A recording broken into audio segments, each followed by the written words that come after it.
Many people has asked me why I'm not leaving town, but it's not only me, it's all the people in the midtown. So we cannot just run away, and what then?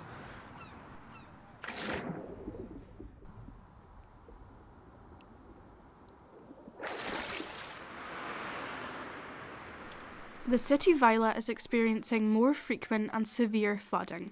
One of the people most affected is Brian Killybeck-Gord. Last year his bike shop was flooded, not just once, but twice. All these panels here are in wood, so they have been changed all over.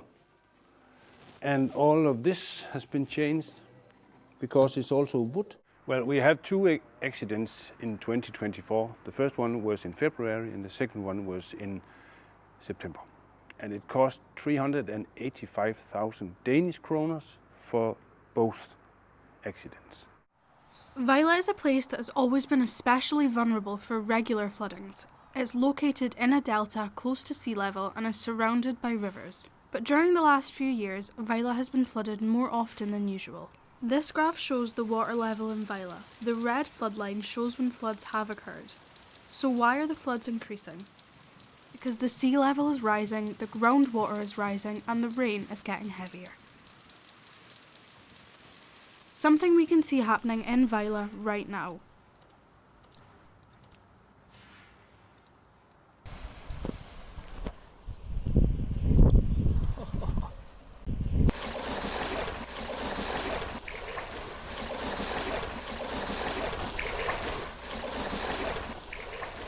The September accident, it was the worst ever here in Vejle, and the water is in whole midtown was 60 centimeters. And in our store we have 20 centimeters water all over, and it was in this yard. Brown, grumsy, disgusting water from the sewer, and it was not clear or anything. It was with the bins are floating with the water, and with the bags from the bin opened, and the mental thing about breaking it all down and put it up again from February and then again in September. And so yeah, it's not very funny. But Vejle isn't alone. Across Denmark, more areas are at risk of flooding. Data from the Danish Coastal Authority shows that flood-prone areas from the sea and watercourses are continuing to increase. Parallel to this, climate change has become the top concern for people in Denmark, according to recent surveys. Just a few blocks away from Brian's bike shop, we meet Paul. He's one of 4 high water guards working around the clock to prevent Vejle from floods. His role was created 10 years ago when the commune realised they needed stronger floods defences. People see when there's a flooding, but they don't recognise all the times that we actually save them for flooding.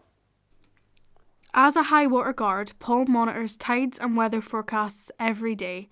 He also advises the commune on how to prevent future flooding. But the time when the water coming down to the city exceeds our capacity, nothing's working in Vejle. And you don't do your job properly. The municipality can't handle this one. So optimizing everywhere to get more water through the city will prevent a certain degree of flooding. We are taking the measures that are necessary to get the best flow of water through the city without flooding the city.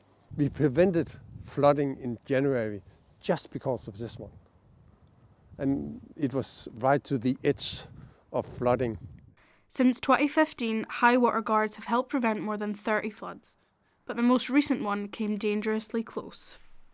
January the 1st, it was Happy New Year, and then we got some text message from the commune. Now the water is coming, and get the sandbags and get ready, and then we have to go in. But it was not an accident.